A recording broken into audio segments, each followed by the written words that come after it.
ਕਹਿੰਦੇ ਨੇ ਸਤਿਗੁਰੂ ਨਾਨਕ ਪ੍ਰਗਟਿਆ ਮਿੱਟੀ ਧੁੰਦ ਜਗ ਚਾਨਣ ਹੋਆ ਤੇ ਜਿਉਂ ਕੱਲ ਸੂਰਜ ਨਿਕਲਿਆ ਤਾਰੇ ਛਪੇ ਅੰਧੇਰ ਪਲੋਆ। ਅੱਜ ਵਾਕਈ ਉਹ ਵਾਲੀ ਗੱਲ ਹੋਈ ਹੈ। ਪ੍ਰਕਾਸ਼ ਪੁਰਬ ਤੇ ਅੱਜ ਐਸਾ ਇੱਕ ਚਾਨਣ ਪਸਰਿਆ ਸਾਰੇ ਪਾਸੇ ਕਿ ਕਿਸਾਨੀ ਜਿਹੜੀ ਪਿਛਲੇ 1 ਸਾਲ ਤੋਂ ਕਾਲੇ ਕਾਨੂੰਨਾਂ ਦੇ ਹਨੇਰ ਦੇ ਵਿੱਚ ਫਸੀ ਹੋਈ ਸੀ, ਅੱਜ ਉਹਦੇ ਵਿੱਚ ਚਾਨਣ ਹੋਇਆ ਤੇ ਇਹੀ ਕਵਾਂਗਾ ਦੇਰ ਆਏ ਦਰੁਸਤ ਆਏ। ਪ੍ਰਧਾਨ ਮੰਤਰੀ ਕਹਿੰਦੇ ਨੇ ਆਪਣੀ ਸਪੀਚ ਦੇ ਵਿੱਚ ਕਿ ਅਸੀਂ ਕੁਝ ਕਿਸਾਨਾਂ ਨੂੰ ਗੱਲ ਸਮਝਾਉਣ ਦੇ ਵਿੱਚ ਨਾਕਾਮਯਾਬ ਰਹੇ। ਲੱਗਦਾ ਕਿ ਉਹ ਹਜੇ ਵੀ ਉਹਨਾਂ ਨੂੰ ਇਹ ਦਰਦ ਹੈ, ਟੀਸ ਹੈ। ਦੇਖੋ ਜ਼ਰੂਰ ਹੋਏਗੀ ਜੀ, ਕਿਉਂਕਿ ਜਿਨ੍ਹਾਂ ਨੇ ਇਹ ਕਾਨੂੰਨ ਬਣਾਏ ਸੀ ਔਰ ਆਨਨ ਫਾਨਨ ਦੇ ਵਿੱਚ ਲਾਗੂ ਵੀ ਕਰਨੇ ਚਾਹੇ, ਪਰ ਜੇ ਕਿਸਾਨਾਂ ਨੇ ਨਹੀਂ ਮੰਨੇ ਤਾਂ ਇਹਦਾ ਕੋਈ ਨਾ ਕੋਈ ਤਾਂ ਭਰਮ ਉਹਨਾਂ ਦੇ ਮਨ ਨੂੰ ਜ਼ਰੂਰ ਲੱਗਾ ਹੋਏਗਾ। ਕਲਾਕਾਰਾਂ ਦਾ ਵੱਡਾ ਯੋਗਦਾਨ ਰਿਹਾ, ਨੌਜਵਾਨਾਂ ਨੂੰ ਪੰਪ ਅਪ ਕਰਕੇ ਉੱਥੇ ਤੱਕ ਚਲੇ ਗਏ ਔਰ ਨੌਜਵਾਨੀ ਦੇ ਇਸ ਅੰਦੋਲਨ ਦੇ ਵਿੱਚ ਵੀ ਵੱਡਾ ਯੋਗਦਾਨ ਰਿਹਾ। ਲੱਗਦਾ ਕਿ ਹੁਣ ਕਿ ਦਿਲ ਨੂੰ ਕੁਝ ਸਕੂਨ ਤਸੱਲੀ ਮਿਲਦੀ ਹੈ ਕਿ ਅਸੀਂ ਇਹ ਚੀਜ਼ ਦੇ ਜਿਹੜਾ ਪਾਰਟ ਰਹੇ ਹਾਂ ਉਸ। ਬਿਲਕੁਲ ਜੀ, ਦੇਖੋ ਨੌਜਵਾਨੀ ਜਿਹੜੀ ਸਾਡੇ ਪੰਜਾਬ ਦੀ ਕਿਤੇ ਨਾ ਕਿਤੇ ਪੂਰੇ ਸੰਸਾਰ ਪੱਧਰ ਤੇ ਬਦਨਾਮ ਹੋ ਰਹੀ ਸੀ ਕਿ ਇਹ ਨਸ਼ੇੜੀ ਨੇ ਔਰ ਘਰੋਂ ਕੱਢੇ ਹੋਏ ਬੱਚੇ ਨੇ, ਘਰਾਂ 'ਚ ਨਹੀਂ ਵੜਦੇ, ਸਿਰਫ ਇਹ ਲਟੌਰ ਨੇ। ਪਰ ਐਸਾ ਯੂਥ ਵੀ ਫਿਰ ਘਰਾਂ 'ਚੋਂ ਨਿਕਲਿਆ ਜਿਹੜਾ ਦੁਨੀਆ ਦੇ ਬਾਕੀ ਸਾਰੇ ਕੰਮ ਛੱਡ ਕੇ, ਆਪਣੇ ਸੁੱਖ ਸਹੂਲਤਾਂ, ਫੈਲਸੂਫੀਆਂ, ਆਰਾਮ ਛੱਡ ਕੇ ਉੱਥੇ ਮੋਰਚਿਆਂ 'ਚ ਡਟਿਆ ਰਿਹਾ। ਔਰ ਪੰਜਾਬੀ ਗਾਣੇ ਲੱਕ ਦੇ ਆਲੇ ਦੁਆਲੇ ਘੁੰਮਦੇ ਸੀਗੇ, ਪਰ ਇਸ ਅੰਦੋਲਨ ਨੇ ਗਾਣੇ ਬਦਲ ਕੇ ਰੱਖਤੇ। ਪੇਚਾ ਸੈਂਟਰ ਨਾ ਪੈ ਗਿਆ, ਮਿੱਟੀ ਦੀ ਗੱਲ ਹੋਣ ਲੱਗਦੀ। ਲੱਗਦਾ ਨਹੀਂ ਕਿ ਹੁਣ ਸਾਨੂੰ ਇਸੇ ਟਰੈਕ ਤੇ ਚੱਲਣਾ ਚਾਹੀਦਾ ਕਿਉਂਕਿ ਅਸੀਂ ਦੁਬਾਰਾ ਆਪਣੇ ਵਿਰਸੇ ਦੇ ਨਾਲ ਇਨ ਟੱਚ ਰਹੇ ਹਾਂ।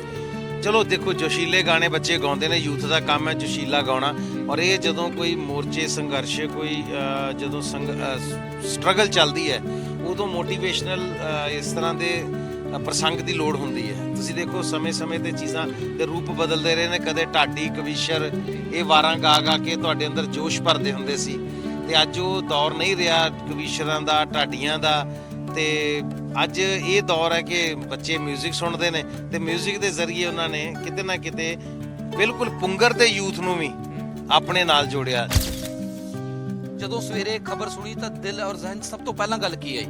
ਕੁਦਰਤੀ ਉਸ ਵੇਲੇ ਇੱਕ ਅਖਬਾਰ ਦਾ ਪੰਨਾ ਸਾਹਮਣੇ ਸੀ ਤੇ ਮੈਂ ਗੁਰੂ ਨਾਨਕ ਸਾਹਿਬ ਦੀ ਹੀ ਤਸਵੀਰ ਦੇਖ ਰਿਹਾ ਸੀ ਉਦੋਂ, ਜਦੋਂ ਇਹ ਖਬਰ ਵੀ ਮੇਰੇ ਸਾਹਮਣੇ ਆਈ ਨਾ। ਤੇ ਉੱਥੇ ਉਹ ਗੁਰੂ ਨਾਨਕ ਸਾਹਿਬ ਦੇ ਗੁਰਪੁਰਬ ਦੀਆਂ ਵਧਾਈਆਂ ਲਿਖੀਆਂ ਸੀ। ਉੱਧਰੋਂ ਜਦੋਂ ਮੋਬਾਈਲ ਤੇ ਦੇਖਿਆ ਤੇ ਮੈਨੂੰ ਲੱਗਾ ਕਿ ਇਸ ਖਬਰ ਦਾ ਮਹਾਰਾਜ ਦੇ ਨਾਲ ਕੋਈ ਜ਼ਰੂਰ ਸੰਬੰਧ ਐਸਾ ਹੈ ਕਿ ਇਹਨਾਂ ਦੀ ਰਹਿਮਤ ਅੱਜ ਵਰਤੀ ਹੈ, ਕਲਾ ਵਰਤੀ ਹੈ ਅੱਜ ਗੁਰੂ ਮਹਾਰਾਜ ਦੀ। ਬਾਬੇ ਨਾਨਕ ਦਾ ਖਿੱਤਾ ਅੱਜ ਫੇਰ ਆਜ਼ਾਦ ਹੋ ਗਿਆ। ਬਿਲਕੁਲ, ਉਹਦਾ ਖਿੱਤਾ ਵੀ ਤੇ ਉਹਦਾ ਕਿੱਤਾ ਵੀ ਦੋਨੋਂ ਹੀ ਆਜ਼ਾਦ ਹੋਏ ਨੇ। ਰੀਜ਼ਨ ਕੋਈ ਵੀ ਰਹੇ ਹੁਣ, ਮੈਂ ਧੰਨਵਾਦ ਵੀ ਕਰਦਾ ਮੋਦੀ ਸਰਕਾਰ ਦਾ ਕਿ ਉਹਨਾਂ ਨੇ ਘੱਟੋ ਘੱਟ ਇਸ ਚੀਜ਼ ਨੂੰ ਅੱਜ ਤਾਂ ਸਮਝਿਆ। ਮੈਂ ਤਾਂ ਹੀ ਪਹਿਲਾਂ ਕਿਹਾ ਦੇਰ ਆਏ ਦਰੁਸਤ ਆਏ। ਹਰਿਆਣੇ ਨਾਲ ਸਾਡਾ ਪਾਣੀ ਦਾ ਰੌਲਾ ਰਹਿੰਦਾ ਸੀਗਾ, ਲੱਗਦਾ ਕਿ ਅੰਦੋਲਨ ਨੇ ਉਹ ਪਾਣੀ ਖਤਮ ਕਰਤਾ। ਉਹ ਕਹਿੰਦੇ ਸਾਡਾ ਪਹਿਲਾਂ ਰੋਟੀ ਦਾ ਮਸਲਾ ਹੱਲ ਹੋ। ਮੈਂ ਕਿਹਾ ਜੀ ਪਾਣੀ ਦਾ ਮਸਲਾ ਕਿੱਦਾਂ ਖਤਮ ਹੋ ਗਿਆ? ਦੋ ਭਰਾ ਜਦੋਂ ਜੱਫੀ ਪੈ ਗਈ, ਗੱਲ ਵੱਕੜੀ ਪੈ ਗਈ, ਦੋ ਅਥਰੂ ਉਹਦੇ ਨਿਕਲੇ, ਦੋ ਉਹਦੇ ਨਿਕਲੇ, ਉਹੀ ਪਾਣੀ ਸੀਗਾ ਜਿਹੜਾ ਅੱਡ ਹੋਇਆ ਪਿਆ ਸੀ। ਜਦੋਂ ਅਥਰੂ ਇੱਕ ਦੂਜੇ ਦੇ ਅਥਰੂਆਂ ਨਾਲ ਜੁੜ ਗਏ, ਜਿਹਦੇ 'ਚ ਮੈਂ 2 ਲਾਈਨਾਂ ਜ਼ਰੂਰ ਐਡ ਕਰਾਂਗਾ ਕਿ ਉਹ ਤਾਂ ਤੈਰ ਜਾਂਦਾ ਸੀ ਵੱਡੇ ਵੱਡੇ ਦਰਿਆ, ਉਹ ਤਾਂ ਤੈਰ ਜਾਂਦਾ ਸੀ ਵੱਡੇ ਵੱਡੇ ਦਰਿਆ। ਸੁਣਿਆ ਕਿਸੇ ਦੇ ਕੱਲ 2 ਅਥਰੂਆਂ 'ਚ ਡੁੱਬ ਮਰਿਆ।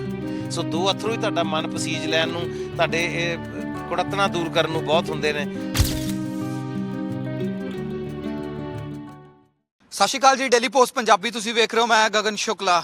ਜੇ ਗੱਲ ਖੇਤੀ ਕਾਨੂੰਨਾਂ ਦੀ ਕੀਤੀ ਜਾਵੇ ਤਾਂ ਲਗਾਤਾਰ ਕਿਸਾਨ 1 ਸਾਲਾਂ ਤੋਂ ਦੇਸ਼ ਦੀ ਰਾਜਧਾਨੀ ਦੀ ਬਰੂਹਾਂ ਤੇ ਬੈਠੇ ਸੀਗੇ, ਪਰ ਅੱਜ ਪ੍ਰਕਾਸ਼ ਪੁਰਬ, ਸ਼੍ਰੀ ਗੁਰੂ ਨਾਨਕ ਦੇਵ ਜੀ ਦੇ ਪ੍ਰਕਾਸ਼ ਪੁਰਬ ਦੇ ਦਿਨ ਪ੍ਰਧਾਨ ਮੰਤਰੀ ਨਰਿੰਦਰ ਮੋਦੀ ਅਚਾਨਕ ਲਾਈਵ ਹੁੰਦੇ ਨੇ ਤੇ ਖੁਸ਼ਖਬਰੀ ਸੁਣਾਉਂਦੇ ਨੇ ਕਿ ਜਿਹੜੇ ਖੇਤੀ ਕਾਨੂੰਨ ਨੇ ਉਹ ਵਾਪਸ ਲਏ ਜਾਂਦੇ ਨੇ। ਇਸੇ ਤੇ ਗੱਲਬਾਤ ਕਰਨ ਦੇ ਲਈ ਮੇਰੇ ਨਾਲ ਗੁਰਪ੍ਰੀਤ ਘੁੱਗੀ ਨੇ। ਘੁੱਗੀ ਜੀ, ਬਹੁਤ ਸਵਾਗਤ ਹੈ ਜੀ। ਬਹੁਤ ਸ਼ੁਕਰੀਆ ਜੀ।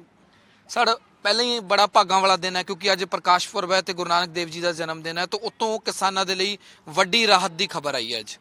ਦੇਖੋ ਜੀ, ਜਿਹਨੂੰ ਕਹਿੰਦੇ ਨੇ ਸਤਿਗੁਰੂ ਨਾਨਕ ਪ੍ਰਗਟਿਆ ਮਿੱਟੀ ਧੁੰਦ ਜਗ ਚਾਨਣ ਹੋਆ ਤੇ ਜਿਉਂ ਕੱਲ ਸੂਰਜ ਨਿਕਲਿਆ ਤਾਰੇ ਛਪੇ ਅੰਧੇਰ ਪਲੋਆ।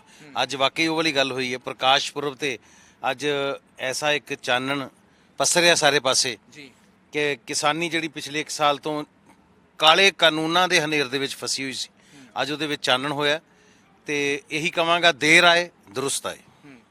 ਸਰ, ਦੇਰ ਆਏ ਦਰੁਸਤ ਆਏ। ਲੱਗਦਾ ਪ੍ਰਧਾਨ ਮੰਤਰੀ ਕਹਿੰਦੇ ਨੇ ਆਪਣੀ ਸਪੀਚ ਦੇ ਵਿੱਚ ਕਿ ਅਸੀਂ ਕੁਝ ਕਿਸਾਨਾਂ ਨੂੰ ਗੱਲ ਸਮਝਾਉਣ ਦੇ ਵਿੱਚ ਨਾਕਾਮਯਾਬ ਰਹੇ। ਲੱਗਦਾ ਕਿ ਉਹ ਹਜੇ ਵੀ ਉਹਨਾਂ ਨੂੰ ਇਹ ਦਰਦ ਹੈ, ਟੀਸ ਹੈ। ਦੇਖੋ ਜ਼ਰੂਰ ਹੋਏਗੀ ਜੀ, ਕਿਉਂਕਿ ਜਿਨ੍ਹਾਂ ਨੇ ਇਹ ਕਾਨੂੰਨ ਬਣਾਏ ਸੀ ਔਰ ਆਨਨ ਫਾਨਨ ਦੇ ਵਿੱਚ ਲਾਗੂ ਵੀ ਕਰਨੇ ਚਾਹੇ, ਪਰ ਜੇ ਕਿਸਾਨਾਂ ਨੇ ਨਹੀਂ ਮੰਨੇ ਤਾਂ ਇਹਦਾ ਕੋਈ ਨਾ ਕੋਈ ਤਾਂ ਭਰਮ ਉਹਨਾਂ ਦੇ ਮਨ ਨੂੰ ਜ਼ਰੂਰ ਲੱਗਾ ਹੋਏਗਾ। ਪਰ ਆਪਾਂ ਇਸ ਚੱਕਰ 'ਚ ਅੱਜ ਨਾ ਪਈਏ। ਮੈਂ ਤਾਂ ਇਸ ਗੱਲ ਦੀ ਖੁਸ਼ੀ ਮਨਾਈ ਹੈ ਆਪਾਂ ਕਿ ਇੱਕ ਸੱਚ ਦਾ ਜਿਹੜਾ ਰਸਤਾ ਚੁਣਿਆ ਸੀ ਸਾਡੇ ਕਿਸਾਨਾਂ ਨੇ ਜਾਂ ਉਹਨਾਂ ਦੇ ਲੀਡਰਸ ਨੇ। ਰਸਤਾ ਇਹ ਚੁਣਿਆ ਸੀ ਕਿ ਸਿਰਫ ਤੇ ਸਿਰਫ ਸਬਰ ਸੰਤੋਖ ਨਾਲ ਸਿਦਕ ਨਾਲ ਆਪਣਾ ਜਜ਼ਬ ਦਿਖਾਉਂਦੇ ਹੋਏ ਆਪਣਾ ਪ੍ਰਦਰਸ਼ਨ ਕਰਨਾ ਹੈ। ਉਸ ਮਾਰਗ ਤੇ ਚੱਲਦੇ ਹੋਏ ਕਹਿੰਦੇ ਸੱਚੇ ਮਾਰਗ ਚੱਲਦੇ ਉਸਤਤ ਕਰੇ ਜਹਾਨ। ਸਾਰੇ ਸੰਸਾਰ ਨੇ ਦੇਖਿਆ ਕਿ ਕਿੰਨੀ ਸ਼ਾਂਤੀ ਦੇ ਨਾਲ, ਕਿੰਨੇ ਤਹੱਮਲ ਦੇ ਨਾਲ ਇਹ ਜਿਹੜਾ ਸਾਰਾ ਸੰਘਰਸ਼ ਹੈ ਉਹ ਚੱਲਿਆ। ਔਰ ਫਾਈਨਲੀ ਜਦੋਂ ਜਿੱਤ ਤੁਹਾਡੀ ਹੁੰਦੀ ਹੈ ਤੇ ਇਹੀ ਕਹਾਂਗਾ ਜੀ ਕਿ ਇਸ ਤੋਂ ਵੱਡੀ ਗੁਰੂ ਮਹਾਰਾਜ ਦੀ ਰਹਿਮਤ ਕੋਈ ਨਹੀਂ ਹੋ ਸਕਦੀ। ਤੁਹਾਡੀ ਦੋ ਤਰ੍ਹਾਂ ਦੀ ਜਿੱਤ ਹੋਈ ਹੈ। ਇੱਕ ਤਾਂ ਤੁਸੀਂ ਇੱਕ ਆਪਣੀ ਜੋ ਇੱਛਾ ਸੀ ਉਹ ਪੂਰੀ ਕਰਵਾਈ ਹੈ ਸਰਕਾਰ ਤੋਂ, ਔਰ ਇੱਕ ਤੁਸੀਂ ਆਪਣਾ ਮਾਣ ਇੱਜ਼ਤ ਪੂਰੇ ਸੰਸਾਰ 'ਚ ਵਧਾਇਆ ਕਿ ਅਸੀਂ ਅਸਲ ਦੇ ਵਿੱਚ, ਸਾਨੂੰ ਤੁਸੀਂ ਜਿਸ ਤਰ੍ਹਾਂ ਦੇ ਮਰਜ਼ੀ ਪੋਰਟਰੇ ਕਰ ਲਓ, ਪਰ ਅਸਲ ਦੇ ਵਿੱਚ ਅਸੀਂ ਨੇਕੀ ਦੇ ਰਸਤੇ 'ਤੇ ਚੱਲਣ ਵਾਲੇ ਲੋਕ ਹਾਂ। ਕਲਾਕਾਰਾਂ ਦੀ ਲੌਬੀ ਦੀ ਗੱਲ ਕਰ ਲੈਂਦੇ ਹਾਂ। ਕਲਾਕਾਰਾਂ ਦਾ ਵੱਡਾ ਯੋਗਦਾਨ ਰਿਹਾ, ਨੌਜਵਾਨਾਂ ਨੂੰ ਪੰਪ ਅਪ ਕਰਕੇ ਉੱਥੇ ਤੱਕ ਚਲੇ ਗਏ, ਔਰ ਨੌਜਵਾਨੀ ਦੇ ਇਸ ਅੰਦੋਲਨ ਦੇ ਵਿੱਚ ਵੀ ਵੱਡਾ ਯੋਗਦਾਨ ਰਿਹਾ। ਲੱਗਦਾ ਕਿ ਹੁਣ ਦਿਲ ਨੂੰ ਕੁਝ ਸਕੂਨ ਤਸੱਲੀ ਮਿਲਦੀ ਹੈ ਕਿ ਅਸੀਂ ਇਹ ਚੀਜ਼ ਦੇ ਜਿਹੜਾ ਪਾਰਟ ਰਹੇ ਹਾਂ ਉਸ ਚੀਜ਼ ਦੇ। ਬਿਲਕੁਲ ਜੀ, ਦੇਖੋ ਨੌਜਵਾਨੀ ਜਿਹੜੀ ਸਾਡੇ ਪੰਜਾਬ ਦੀ ਕਿਤੇ ਨਾ ਕਿਤੇ ਪੂਰੇ ਸੰਸਾਰ ਪੱਧਰ ਤੇ ਬਦਨਾਮ ਹੋ ਰਹੀ ਸੀ ਕਿ ਇਹ ਨਸ਼ੇੜੀ ਨੇ ਔਰ ਘਰੋਂ ਕੱਢੇ ਹੋਏ ਬੱਚੇ ਨੇ, ਘਰਾਂ 'ਚ ਨਹੀਂ ਵੜਦੇ, ਸਿਰਫ ਇਹ ਲਟੌਰ ਨੇ। ਪਰ ਐਸਾ ਯੂਥ ਵੀ ਫਿਰ ਘਰਾਂ 'ਚੋਂ ਨਿਕਲਿਆ ਜਿਹੜਾ ਦੁਨੀਆ ਦੇ ਬਾਕੀ ਸਾਰੇ ਕੰਮ ਛੱਡ ਕੇ, ਆਪਣੇ ਸੁੱਖ ਸਹੂਲਤਾਂ, ਫੈਲਸੂਫੀਆਂ, ਆਰਾਮ ਛੱਡ ਕੇ ਉੱਥੇ ਮੋਰਚਿਆਂ 'ਚ ਡਟਿਆ ਰਿਹਾ। ਔਰ ਸਾਲ ਜੇ ਕਈ ਹੋ ਗਿਆ ਉਹਨਾਂ ਨੂੰ ਡਟਿਆਂ ਨੂੰ, ਔਰ ਉੱਥੇ ਡਿਊਟੀਆਂ ਦਿੱਤੀਆਂ ਪੂਰੀਆਂ ਉਹਨਾਂ ਨੇ। ਮੈਂ ਉਹਨਾਂ ਨੌਜਵਾਨਾਂ ਨੂੰ 100 ਵਾਰ ਸਲਾਮ ਕਰਦਾ ਜਿਨ੍ਹਾਂ ਨੇ ਪੰਜਾਬ ਦੀ ਇਸ ਇੱਜ਼ਤ ਆਬਰੂ ਦੇ ਉੱਤੇ ਪਹਿਰਾ ਦਿੱਤਾ ਕਿ ਅਸੀਂ ਲੋੜ ਪੈਣ ਦੇ ਉੱਤੇ ਪੰਜਾਬ ਔਰ ਪੰਜਾਬੀਅਤ ਵਾਸਤੇ ਮਰ ਮਿਟ ਵੀ ਸਕਦੇ ਹਾਂ। ਉਹਨਾਂ ਦੀ ਇਸ ਜਜ਼ਬੇ ਨੂੰ ਸਲਾਮ ਹੈ ਜੀ। ਕਿਉਂਕਿ ਜੀ ਕੁਝ ਚੀਜ਼ ਹੋ ਰਿਹਾ, ਪੰਜਾਬੀ ਗਾਣੇ ਲੱਕ ਦੇ ਆਲੇ ਦੁਆਲੇ ਘੁੰਮਦੇ ਸੀਗੇ, ਪਰ ਇਸ ਅੰਦੋਲਨ ਨੇ ਗਾਣੇ ਬਦਲ ਕੇ ਰੱਖਤੇ। ਪੇਚਾ ਸੈਂਟਰ ਨਾ ਪੈ ਗਿਆ, ਮਿੱਟੀ ਦੀ ਗੱਲ ਹੋਣ ਲੱਗਦਾ ਨਹੀਂ ਕਿ ਹੁਣ ਸਾਨੂੰ ਇਸੇ ਟਰੈਕ ਤੇ ਚੱਲਣਾ ਚਾਹੀਦਾ ਕਿਉਂਕਿ ਅਸੀਂ ਦੁਬਾਰਾ ਆਪਣੇ ਵਿਰਸੇ ਦੇ ਨਾਲ ਇਨ ਟੱਚ ਰਹੇ ਹਾਂ। ਚਲੋ ਦੇਖੋ, ਜੋਸ਼ੀਲੇ ਗਾਣੇ ਬੱਚੇ ਗਾਉਂਦੇ ਨੇ, ਯੂਥ ਦਾ ਕੰਮ ਹੈ ਜੋਸ਼ੀਲਾ ਗਾਉਣਾ। ਔਰ ਇਹ ਜਦੋਂ ਕੋਈ ਮੋਰਚੇ, ਸੰਘਰਸ਼, ਕੋਈ ਜਦੋਂ ਸਟਰਗਲ ਚੱਲਦੀ ਹੈ ਉਦੋਂ ਮੋਟੀਵੇਸ਼ਨਲ ਇਸ ਤਰ੍ਹਾਂ ਦੇ ਪ੍ਰਸੰਗ ਦੀ ਲੋੜ ਹੁੰਦੀ ਹੈ। ਤੁਸੀਂ ਦੇਖੋ ਸਮੇਂ-ਸਮੇਂ ਤੇ ਚੀਜ਼ਾਂ ਦੇ ਰੂਪ ਬਦਲਦੇ ਰਹੇ ਨੇ। ਕਦੇ ਢਾਡੀ, ਕਵੀਸ਼ਰ ਇਹ ਵਾਰਾਂ ਗਾ ਕੇ ਤੁਹਾਡੇ ਅੰਦਰ ਜੋਸ਼ ਭਰਦੇ ਹੁੰਦੇ ਸੀ, ਤੇ ਅੱਜ ਉਹ ਦੌਰ ਨਹੀਂ ਰਿਹਾ ਕਵੀਸ਼ਰਾਂ ਦਾ, ਢਾਡੀਆਂ ਦਾ। ਤੇ ਅੱਜ ਇਹ ਦੌਰ ਹੈ ਕਿ ਬੱਚੇ ਮਿਊਜ਼ਿਕ ਸੁਣਦੇ ਨੇ ਤੇ ਮਿਊਜ਼ਿਕ ਦੇ ਜ਼ਰੀਏ ਉਹਨਾਂ ਨੇ ਕਿਤੇ ਨਾ ਕਿਤੇ ਬਿਲਕੁਲ ਪੁੰਗਰ ਦੇ ਯੂਥ ਨੂੰ ਵੀ ਆਪਣੇ ਨਾਲ ਜੋੜਿਆ। ਜਿਹੜਾ ਅੱਜ ਦਾ ਜ਼ਿੰਮੇਵਾਰ ਯੂਥ ਹੈ ਉਹਨੇ ਪੁੰਗਰ ਦੇ ਯੂਥ ਨੂੰ ਵੀ ਆਪਣੇ ਨਾਲ ਜੋੜਿਆ, ਔਰ ਕਿਤੇ ਨਾ ਕਿਤੇ ਬੱਚਿਆਂ ਨੂੰ ਅਹਿਸਾਸ ਹੋਇਆ ਕਿ ਅਸੀਂ ਕਿਸ ਕੌਮ ਦੇ ਵਾਰਿਸ ਹਾਂ ਔਰ ਕਿਹੜਾ ਸੰਘਰਸ਼ ਚੱਲ ਰਿਹਾ, ਕਿਉਂ ਚੱਲ ਰਿਹਾ। ਇਹਦਾ ਐਂਡ ਰਿਜ਼ਲਟ ਜਦ ਤੱਕ ਫਤਿਹ ਨਹੀਂ ਹੋ ਜਾਂਦੀ ਉਦੋਂ ਤੱਕ ਅਸੀਂ ਮੁੜ ਕੇ ਨਹੀਂ ਆ ਸਕਦੇ। ਗੁਰਪ੍ਰੀਤ ਜੀ, ਤੁਸੀਂ ਵੀ ਅੰਦੋਲਨ ਤੇ ਪਹੁੰਚੇ ਆ ਤਾਂ ਉੱਥੇ ਇੱਕ ਚੀਜ਼ ਜਿਹੜੀ ਦੇਖਣ ਨੂੰ ਮਿਲਦੀ ਸੀਗੀ, ਇੱਕ ਛੋਟੇ ਬੱਚੇ ਤੋਂ ਲੈ ਕੇ 80-90 ਸਾਲ ਤੱਕ ਦੇ ਬਜ਼ੁਰਗ ਦੇ ਹੱਥ ਦੇ ਵਿੱਚ ਕਿਸਾਨੀ ਦਾ ਝੰਡਾ ਹੁੰਦਾ ਸੀਗਾ। ਜਦੋਂ ਸਵੇਰੇ ਖਬਰ ਸੁਣੀ ਤਾਂ ਦਿਲ ਔਰ ਜ਼ਹਿਨ 'ਚ ਸਭ ਤੋਂ ਪਹਿਲਾਂ ਗੱਲ ਕੀ ਆਈ? ਕੁਦਰਤੀ ਉਸ ਵੇਲੇ ਇੱਕ ਅਖਬਾਰ ਦਾ ਪੰਨਾ ਸਾਹਮਣੇ ਸੀ ਤੇ ਮੈਂ ਗੁਰੂ ਨਾਨਕ ਸਾਹਿਬ ਦੀ ਹੀ ਤਸਵੀਰ ਦੇਖ ਰਿਹਾ ਸੀ ਉਦੋਂ, ਜਦੋਂ ਇਹ ਖਬਰ ਵੀ ਮੇਰੇ ਸਾਹਮਣੇ ਆਈ ਨਾ। ਤੇ ਉੱਥੇ ਉਹ ਗੁਰੂ ਨਾਨਕ ਸਾਹਿਬ ਦੇ ਗੁਰਪੁਰਬ ਦੀਆਂ ਵਧਾਈਆਂ ਲਿਖੀਆਂ ਸੀ। ਉਧਰੋਂ ਜਦੋਂ ਮੋਬਾਈਲ ਤੇ ਦੇਖਿਆ ਤੇ ਮੈਨੂੰ ਲੱਗਾ ਕਿ ਇਸ ਖਬਰ ਦਾ ਮਹਾਰਾਜ ਦੇ ਨਾਲ ਕੋਈ ਜ਼ਰੂਰ ਸਬੰਧ ਐਸਾ ਹੈ ਕਿ ਇਹਨਾਂ ਦੀ ਰਹਿਮਤ ਅੱਜ ਵਰਤੀ ਹੈ, ਕਲਾ ਵਰਤੀ ਹੈ ਅੱਜ ਗੁਰੂ ਮਹਾਰਾਜ ਦੀ, ਕਿ ਅੱਜ ਇਸ ਤੋਂ ਵੱਡਾ ਤੋਹਫਾ ਸਾਡੇ ਉਹ ਕਿਰਤੀ ਬਾਬਾ, ਮੈਂ ਕਹਾਂਗਾ ਸਭ ਤੋਂ ਵੱਡਾ ਕਿਸਾਨ, ਸਭ ਤੋਂ ਪ੍ਰਥਮ ਕਿਸਾਨ ਜਿਹੜਾ ਸਾਡੇ ਪੰਜਾਬ ਦਾ ਜੇ ਕਹੀਏ ਤੇ ਉਹ ਸਾਡਾ ਬਾਬਾ ਨਾਨਕ ਹੈ। ਉਹ ਇਸ ਕਰਕੇ ਕਿ ਉਹਨਾਂ ਨੇ ਪੂਰੇ ਸੰਸਾਰ ਦਾ ਚੱਕਰ ਲਾ ਕੇ, ਜਿੰਨਾ ਕੁ ਉਦੋਂ ਲਗਾਇਆ ਜਾ ਸਕਦਾ ਸੀ, ਜਿੱਥੇ ਪੈਦਲ ਜਾਂ ਬੰਦਾ ਥੋੜ੍ਹੀਆਂ ਸਹੂਲਤਾਂ ਦੇ ਨਾਲ ਪਹੁੰਚ ਸਕਦਾ, ਉਹਨਾਂ ਕੁ ਸੰਸਾਰ ਉਹਨਾਂ ਨੇ ਘੁੰਮਿਆ, ਦੁਨੀਆ ਨੂੰ ਸਿੱਧੇ ਰਸਤੇ ਪਾ ਕੇ, 4 ਉਦਾਸੀਆਂ ਕਰਕੇ ਆ ਕੇ ਫਿਰ ਇਹ ਨਹੀਂ ਬਹਿ ਗਏ ਕਿ ਅਸੀਂ ਤਾਂ ਬਾਬੇ ਹਾਂ, ਅਸੀਂ ਤਾਂ ਬੈਠਾਂਗੇ। ਸਾਲਾਂ ਦੇ ਸਾਲ ਉਹਨਾਂ ਨੇ ਕਰਤਾਰਪੁਰ ਸਾਹਿਬ ਖੇਤੀ ਕੀਤੀ। ਫਿਰ ਉਹ ਖੇਤੀ ਦੀ ਮਹੱਤਤਾ ਨੂੰ ਕਿਵੇਂ ਗੁਰੂ ਮਹਾਰਾਜ ਨੇ ਦੱਸਿਆ ਕਿ ਉੱਤਮ ਖੇਤੀ, ਮੱਧਮ ਵਪਾਰ, ਨਖਿੱਧ ਚਾਕਰੀ, ਭੀਖ ਗਵਾਰ। ਸੋ ਉਹਨਾਂ ਨੇ ਖੇਤੀ ਨੂੰ ਸਭ ਤੋਂ ਉੱਤਮ ਦੱਸਿਆ। ਸੋ ਅੱਜ ਖੇਤੀ ਦੀ, ਕਿਸਾਨੀ ਦੀ ਜਿੱਤ ਹੋਈ ਹੈ ਬਾਬੇ ਨਾਨਕ ਦੇ ਗੁਰਪੁਰਬ ਵਾਲੇ ਦਿਨ, ਤਾਂ ਮੇਰੇ ਖਿਆਲ ਨਾਲ ਬਹੁਤ ਵੱਡੀ। ਬਾਬੇ ਨਾਨਕ ਦਾ ਖਿੱਤਾ ਅੱਜ ਫੇਰ ਆਜ਼ਾਦ ਹੋ ਗਿਆ। ਬਿਲਕੁਲ, ਉਹਦਾ ਖਿੱਤਾ ਵੀ ਤੇ ਉਹਦਾ ਕਿੱਤਾ ਵੀ ਦੋਨੋਂ ਹੀ ਆਜ਼ਾਦ ਹੋਏ ਨੇ। ਔਰ ਮੈਂ ਜੋ ਮਰਜ਼ੀ ਆਪਾਂ ਕਹੀਏ, ਪਰ ਮੈਂ ਇਸ ਲਈ ਰੀਜ਼ਨ ਕੋਈ ਵੀ ਰਹੇ ਹੁਣ, ਮੈਂ ਧੰਨਵਾਦ ਵੀ ਕਰਦਾ ਮੋਦੀ ਸਰਕਾਰ ਦਾ ਕਿ ਉਹਨਾਂ ਨੇ ਘੱਟੋ ਘੱਟ ਇਸ ਚੀਜ਼ ਨੂੰ ਅੱਜ ਤਾਂ ਸਮਝਿਆ। ਜਿਵੇਂ ਤਾਂ ਹੀ ਪਹਿਲਾਂ ਕਿਹਾ, ਦੇਰ ਆਏ ਦੁਰਸਤ ਆਏ, ਕਿਉਂਕਿ 700 ਜਾਨਾਂ ਜਿਹੜੀਆਂ ਨੇ ਕੁਰਬਾਨ ਹੋ ਚੁੱਕੀਆਂ ਸੀ। ਜੀ ਮੈਂ ਇਸੇ ਗੱਲ ਤੇ ਆਉਣਾ ਚਾਹੁੰਦਾ ਇਸ ਸੰਘਰਸ਼ ਵਿੱਚ 700 ਤੋਂ ਵੱਧ ਜਾਨਾਂ ਜਾ ਚੁੱਕੀਆਂ ਸੀ ਤੇ ਜੇ ਸਰਕਾਰ ਅਜੇ ਵੀ ਅੜੀ ਰਹਿੰਦੀ ਆਪਣੇ ਇਰਾਦੇ ਤੇ ਇੱਥੇ ਅਣਗਿਣਤ ਹੋਣੀਆਂ ਸੀ ਇਹ ਜਾਨਾਂ ਜਿਹੜੀਆਂ ਚਲੀਆਂ ਜਾਣੀਆਂ ਸੀ, ਕਿਉਂਕਿ 700 ਤੋਂ ਵੱਧ ਜਾਨਾਂ ਜਾਣ ਤੋਂ ਬਾਅਦ ਵੀ ਕਿਸੇ ਨੂੰ ਥਿੜਕਦੇ ਨਹੀਂ ਦੇਖਿਆ ਤੁਸੀਂ। ਅਗਲੇ ਤਿਆਰ ਸੀਗੇ ਵੀ ਸਾਡੀ ਜਿੱਦਣ ਵਾਰੀ ਆ ਗਈ ਅਸੀਂ ਵੀ ਚਲੇ ਜਾਵਾਂਗੇ। ਸੋ ਇਹ ਤਾਂ ਕੁਰਬਾਨੀਆਂ ਦੇਣ ਵਾਲੀ ਜਿਹੜੀ ਸਾਡੀ ਇੱਕ ਰਵਾਇਤ ਹੈ। ਸੋ ਸੱਚ, ਹੱਕ ਤੇ ਸੱਚ ਵਾਸਤੇ ਕੁਰਬਾਨੀਆਂ ਦਿੰਦੇ ਆਏ ਨੇ ਤੇ ਸ਼ੁਕਰ ਹੈ ਪ੍ਰਮਾਤਮਾ ਦਾ ਕਿ ਜਿੰਨੀਆਂ ਜਾਨਾਂ ਬਚ ਸਕੀਆਂ ਘੱਟੋ ਘੱਟ ਉਹ ਤੇ ਬਚੀਆਂ, ਵਰਨਾ ਲੋਕ ਤਾਂ ਸਿਰਾਂ ਤੇ ਕਫਨ ਬੰਨੀ ਫਿਰਦੇ ਸੀ। ਪਰ ਸਰ ਕਿਵੇਂ ਦੀ ਰਾਜਨੀਤੀ ਹੋ ਰਹੀ ਹੈ? 700 ਲੋਕ ਸਾਡੇ ਜਾਨਾਂ ਗਵਾ ਦਿੰਦੇ ਨੇ, ਫਿਰ 1 ਸਾਲ ਬਾਅਦ ਪ੍ਰਧਾਨ ਮੰਤਰੀ ਲਾਈਵ ਹੋ ਕੇ ਕਹਿੰਦੇ ਨੇ ਕਿ ਅਸੀਂ ਕਾਨੂੰਨ ਵਾਪਸ ਲੈ ਲੈਂਦੇ ਆ। ਇਹ ਕਿਸ ਲੈਵਲ ਦੀ ਸਿਆਸਤ ਹੈ ਜਿਹੜੀ ਦੇਸ਼ 'ਚ ਹੋ ਰਹੀ ਹੈ ਜੀ?